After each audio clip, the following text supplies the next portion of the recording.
Okay, तो अभी देखो, अभी जैसे ही मैं चाहता हूँ कि यहाँ पे अगर मैं कुछ टास्क एंटर करता हूँ, जैसे मैं लिखता हूँ कोड, तो मैं चाहता हूँ कि जैसे ही मैं इस बटन के ऊपर क्लिक करूँ ये ऐड हो जाए।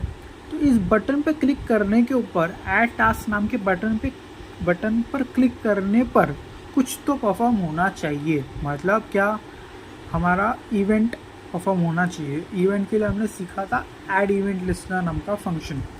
ओके, तो बटन पे क्लिक करने पर होना चाहिए, तो मैंने बटन को पहले से एक्सेस किया हुआ है btn नाम से, तो मैंने btn dot add event listener, फिर उसके बाद 2 ब्रैकेट, पहले मैं लिखूँगा क्लिक, मतलब क्लिक करने के ऊपर, क्लिक करने पर होना चाहिए, तो मैं क्लिक लिखूँगा, कॉमा क्लिक करने पर क्या होना चाहिए वो मैं इसको डिफाइन करूँगा in the form of a function. मैं फंक्शन डिफाइन करूँगा, फंक्शन लिख दिया मैंने फंक्शन, फिर उसके बाद कर्ली ब्रैकेट के अंदर मेरी कंडीशंस। क्या होगा कंडीशंस, आप खुद सोचिए। पहले तो मैं लिखूँगा ये वाला इम्पोर्टेंट चीज़,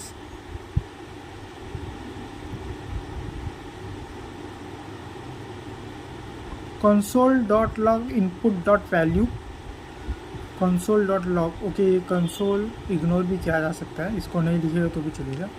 input.value का क्या मतलब है कि यहाँ पे जो मैं इनपुट है, ये इनपुट है ना मेरा, input.value, इसकी वैल्यू क्या है, जो मैं लिखूँगा वो इसकी वैल्यू बन जाएगी। अब मैंने यहाँ पे कोड लिखा हुआ है, तो इसकी वैल्यू हो गई input.value की वैल्यू। input.value क्या हुई, मेरी कोड। तो ओके, ये नहीं लिखा था भाई जगह, मैंने टेस्टिंग के वक्त लिखा था।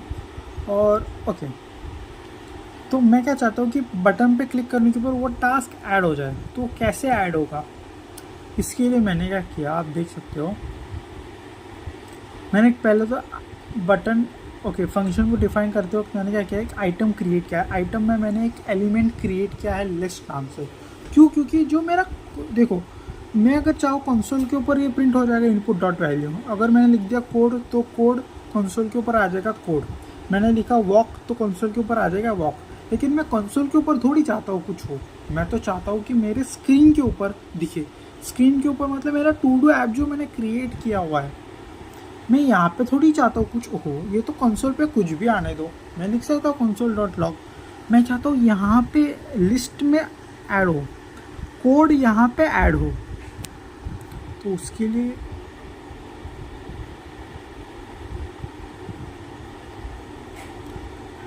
लिए मैं लिखूँगा एक एलिमेंट क्रिएट करूँगा li नाम से। ये li क्यों लिखा मैंने, क्योंकि मैंने लिस्ट क्रिएट किया हुआ इसलिए li, तो मैंने li लिखा। Item dot document create element, फिर मैं लिखूँगा item dot inner text. Item जो क्रिएट किया उसका इनर टेक्स्ट क्या होगा पता है, मेरे इनपुट की वैल्यू के बराबर, मतलब कोड के बराबर।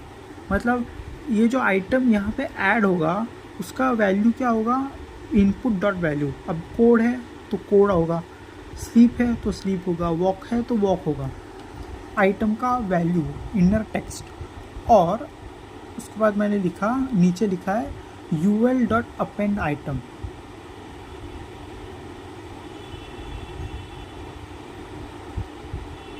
ओके, ul डॉट अपेंड को हमने बहुत पहले सीखा था। मतलब ul के नीचे, उस ul के अंदर ऐड होगा, क्या ऐड होगा, आइटम। वही तो मैं चाहता था, अनऑर्डर लिस्ट के नीचे ये ऐड हो, अनऑर्डर लिस्ट के अपेंड हो जाए। अपेंड मतलब अनऑर्डर लिस्ट के अंदर ऐड होना। तो यही